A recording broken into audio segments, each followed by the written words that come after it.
Going Bulilit Days pa lang, kilala na si Catherine Bernardo bilang isa sa mga miyembro ng INC. Mulat sa pool, ito na ang kinagis ng relihiyon ng kanilang pamilya. At tulad ng alam nating lahat, walang Pasko ang mga taga-INC. Ngunit maraming netizen ang nakapansin na madalas bumabati si Catherine ng Merry Christmas sa mga pamilya at kaibigan nito. Noong 2015, isa din si Catherine sa mga kumanta ng Christmas ID station ng ABS-CBN na ikinagulat ng lahat dahil miyembro pa siya ng INC ng panahong yun. Hula nga ng marami, dahil dito ay itiniwalag ang aktres sa nasabing relihiyon. Totoo ba ito na dahil sa Pasko ay itiniwalag ang actress na si Catherine Bernardo? Alam nyo, ang INC kasi mga kapatid ay bawal ang pagdiriwang ng Pasko. Pero alam nyo, noong nabubuhay si Felix Manalo, nagdiwang sila ng Pasko. Nasa Pasugo Magazine nila yan, oh. Ang diwa ng Pasko ay kapayapaan ng mundong maglunoy sa lusak ng buhay. Mabuting balita sa kinalulugdan, pagsilang ni Jesus sa abang sabsaban. Nasa lumang Pasugo nila yan. Pero, sabi nila na ang pagdiriwang daw ng Pasko ng mga Kristiyano ay sa pagano. At ginagamit nila yung aklat na Handbook of Christian Feasts and Customs at pinagchap-chap. At sino daw ang nag-utos na ipagdiwang ang Pasko, Santo Papa lang ng Katoliko. Who designated as December 25 to be the date of the so-called Christmas, Brother Jonas? In another Catholic book, Brother Jumel, entitled The True Christianity, written by John Pasquini in page 410, this is what is written. 337 to 352. The 35th Pope, Julius I, founded the archives of the Holy See and decreed that Christmas should be celebrated on December 25. Notice, dear friends, the command to celebrate Christmas on December 25th did not come from the Bible. Yan ang argumento nila. Di nagsimula at galing sa Biblia ang pagdiriwang ng Pasko. Pero ang tanong, di po ba ang mga INC nagdiwang ng ano? Ng New Year. Tuwing New Year, ito makita ninyo sa telebisyon nila. Yeah? May pagpaputok pa sila, oh. Oh, may pagdiriwang sila ng New Year. Bakit ipinakita ko ito sa inyo mga kapatid? Dahil argumento ng mga ministro ni Felix Manalo, una, sabi nila, saan mabasa na ang mga apostolo ang ating Panginoon Jesucristo nagdiwang ng Pasko? O di ibalik natin sa kanila ang argumento yan. Dahil nagdiwang sila ng New Year, saan mabasa na ang mga apostolis at ang ating Panginoon Jesucristo nagdiwang ng New Year? Banat ng banat sila sa Pasko na galing daw sa pagano, pero tingnan ninyo ang aklat sa Pagan Customs, page 48. New Year's is one of the oldest and the most universal of all pagan traditions. Di ba nila yan nabasa? Iba't nagdiwang sila? Tatalakayin natin ito, samahan ninyo. Kumusta sa lahat nating mga kapatid na sumusubaybay sa ating live streaming? At inyan natin, huwag kalimutan na pindutin ang like sa ating live. At kung bago ka lang, huwag kalimutang mag-subscribe at pindutin ang bell button para updated kayo, mag-comment at i-share ninyo mga kapatid. No? At meron tayong isang channel pa, ang Pananampalataya at Katwiran. At itong channel natin na ito, channel natin, ay maliban na sinagot natin ang mga tuligsa sa iba't ibang mga sikta na tatag lamang ng tao, mga kapatid, atin ding tinatalakay lalo na ang mga isyu na may kaugnayan sa ating lipunan.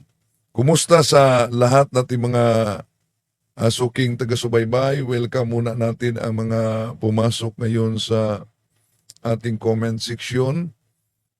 Sa lahat na sumusubaybay ngayon, welcome po. Sila si Shadukon,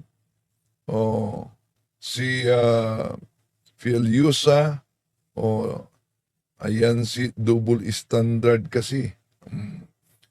Malu Guway sa Macau. Hello po. Sa ating mga kapatid, si Rex Aguilar, si Mainit Agus Idul, Idil, Talibong Tamperd. Naku, kayo ka talaga, no? Pero di nyo napansin na umanib kayo sa tampered na sikta. Kaya kung tampered na sikta, tampered na aral, tampered na Diyos. Kaya dapat mag-research talaga pag may time, ha? Okay. So, sa pagkakataong ito, sasagutin natin itong mga, iwan ko kung totoo ba itong sinabing si Catherine Bernardo na artista ay itiniwalag dahil lang sa Pasko. Going Bulilit Days pa lang, kilala na si Catherine Bernardo bilang isa sa mga miyembro ng INC. Mulat sa pool, ito na ang kinagis ng relihiyon ng kanilang pamilya. At tulad ng alam nating lahat, walang Pasko ang mga taga-INC. Ngunit maraming netizen ang nakapansin na madalas bumabati si Catherine ng Merry Christmas sa mga pamilya at kaibigan nito. Noong 2015, isa din si Catherine sa mga kumanta ng Christmas ID station ng ABS-CBN na ikinagulat ng lahat dahil miyembro pa siya ng INC ng panahong yun. Hula nga ng marami, dahil dito ay itiniwalag ang aktres sa nasabing relihiyon. Yun daw ang dahilan. Itiniwalag o siya ba'y tumiwalag? Pero, alam nyo ba mga kapatid, na noon pa man, sa panahon ni Felix Manalo, may pagdiriwang sila ng Pasko. Makita nyo sa Pasugo Magazine nga, ito ang bahagi sa Pasugo Magazine. Tingnan nyo, si Iranio Manalo, sinong kasama diyan? Sila si Teofilo Ramos, Paz Ramos, kapatid as Eddie. Yung pinangalanan niya, nasa pasugo nila yan. Pero nakita nyo ba, may Happy New Year, may decoration ng Christmas, meron pang Santa Claus, ano yung Santa Claus? Iglesia ni Manalo na pala si Santa Claus ngayon, At sa kanilang Pasugo Magazine, ito, makita nyo sa Pasugo Magazine, ang Pasko natin, ang may akda diyan, tula yan ni kapatid Emiliano Agustin. Ang Pasko natin, sumilang si Jesus sa abang sabsaban. So, ito, parang kinalimutan na yata nila mga kapatid, no? So, nakalimutan na nila. Na nagdiwang sila ng Pasko pala noon. Pero, ito banat nila na ang Pasko ay gawa-gawa lang ng simbahang Katoliko at ginamit nila yung mga aklat, pinagchap-chap nila yung mga aklat Katoliko. Religion, Doctrine, and Practice. Brother Jonas, how do the Catholics define Christmas? Let us read from a Catholic book, Brother Jumel, entitled Religion, Doctrine, and Practice for use in Catholic schools. And this was written by Francis Cassely in page 304. This is what we can read. The word Christmas is composed of Christ and Mass, and the feast is so called because on that day, the Mass commemorating Christ's nativity is celebrated. The celebration is held on December 25. For the believers of the so-called Christmas, they say that it is the celebration of Christ's nativity or birthday. Okay, so yun ang celebration. Sino daw ang nagdeklara? Santo Papa ng Katoliko. Who designated as December 25 to be the date of the so-called Christmas, Brother Jonas? In another Catholic book, Brother Jumel, entitled The True Christianity, written by John Pasquini in page 410, this is what is written. 337 to 352. The 35th Pope, Julius I, founded the archives of the Holy See and decreed that Christmas should be celebrated on December 25. Notice, dear friends, the command to celebrate Christmas on December 25th did not come from the Bible. Did not come from the Bible. Kaya ibalik natin sa kanila. Yung pinagdiwang ninyo na New Year. Saan sa Biblia? At meron pa kayong firecrackers. Ito, alam nyo ba na kahit firecrackers, ang nagsimula nito'y pagano din. Ang New Year, nagsimula nito'y pagano din. At hindi lang yan mga kapatid, tuwing New Year yan di ba nila nabasa na ang pagdiriwang origin sa New Year ay sa pagano? Di ba nila nabasa na yung paggamit ng firecrackers, kung i-research ninyo, pagano ang nagsimula? Hindi lang yan. Kung di nila paniniwalaan, mga mahal na kapatid, ang pagdiriwang ng simbahang Katoliko kaugnay sa Pasko, kaugnay sa Christmas, ang tanong dito, bakit itong mga ministro ni Felix Manalo nagdiwang at tinanggap nila yung kalendaryo natin sa kasalukuyan ngayon? Idiniklara riyan ni Pope Gregorio XIII. Yun ang tinatawag na Gregorian calendar noong Oktubre 1582. So, kung di talaga nila susunod sa deklarasyon ng simbahang Katoliko, mga kapatid, tanong, bakit kinopya nila ang kalendaryo natin ngayon? Na ang kalendaryo natin ay ang mga araw niyan, kung tingnan ninyo, pati na buwan, yes, nakauna yan ang mga pagano. Pero idiniklara ng simbahan, ginawang ecclesiastical calendar. At lahat ng mga sikta, alam nyo, nakita niyo, lahat ng mga sikta, pati Iglesia ni Cristo, ay tinanggap nila yan. Kaya kung paganismo ang Kapaskuhan, mga kapatid, paganismo pala yung ginagawa noong nabuhay pa si Felix Manalo. Bakit? Napakalinaw sa kanilang Pasugo Magazine. Pinakita na natin na napublish mismo sa kanilang Pasugo Magazine yung kaugnay sa Kapaskuhan, Pasugo, Disyembre 1972, page 28, ni Emiliano Agustin. Ang diwa ng Pasko ay kapangyarihan ng mundong maglunoy sa lusak ng buhay. Mabuting balita na kinalulugdan pagsilang ni Jesus sa abang sabsaban. Nakita niyo mga kapatid, nasa Pasugo Magazine nila yan. Kung paganismo ang Kapaskuhan, tanong, may pagano bang nag-celebrate sa kapanganakan ng ating Panginoon Jesucristo? Kung paganismo ang Kapaskuhan, bakit hindi nila tinutuligsa yung sarili nila, mga kapatid? Bakit? Di ba nila alam na ang origin sa New Year ay paganismo? Ang origin sa firecrackers ay paganismo. Yun, nakita niyo na, nagdiwang sila. Tuwing New Year sa Philippine Arena nila, punong-punong mga tao, may firecrackers display pa. Anong tawag niyon? Kung tingnan natin ang aklat, Pagan Custom, page 48, New Year's is one of the oldest and most universal of all pagan traditions. See? Nakita nyo? Napakalinaw mga kapatid. Di ba? Pero una, bakit po ba idiniklara ng Papa na ang Disyembre 25 ang kapanganakan ng ating Panginoong Hesus? Sabi naman, basa ba yan sa Biblia? Natural ang Biblia, hindi yan kalendaryo.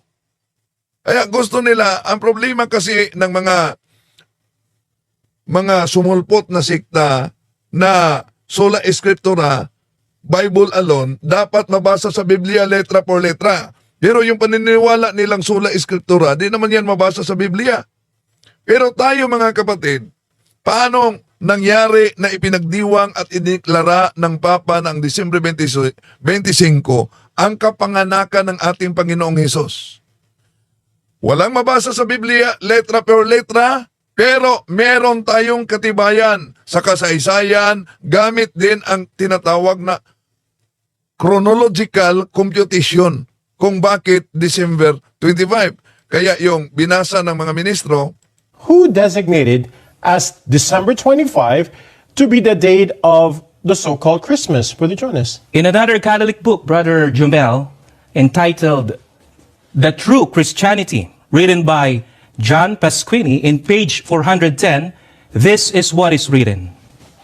337 to 352. The 35th Pope, Julius I, founded the archives of the Holy See and decreed that Christmas should be celebrated on December 25. Notice, dear friends, the command to celebrate Christmas on December 25th did not come from the Bible, but only from a Catholic Pope by the name of Julius I. Bumabalik sa kanila itong argumentong ito. Bakit? Bumabalik sa kanila? Ang pagdiriwang nila ng New Year. Nasa Bible ba yan? Yung paggamit ng firecrackers. Nasa Bible ba yan? Di po ba wala? May nabasa akong comment dito. Ito. Sandali. Si Anonymous KFD. Bro, may Pasko sila kahit pasugo magazine nila. Mabasa, tinanggal nila. Nagkaroon. Ako, ang daming pasugo magazine dito. Mabasa ang Pasko noon. Dami. No? Ilalatag natin yan sa susunod. No?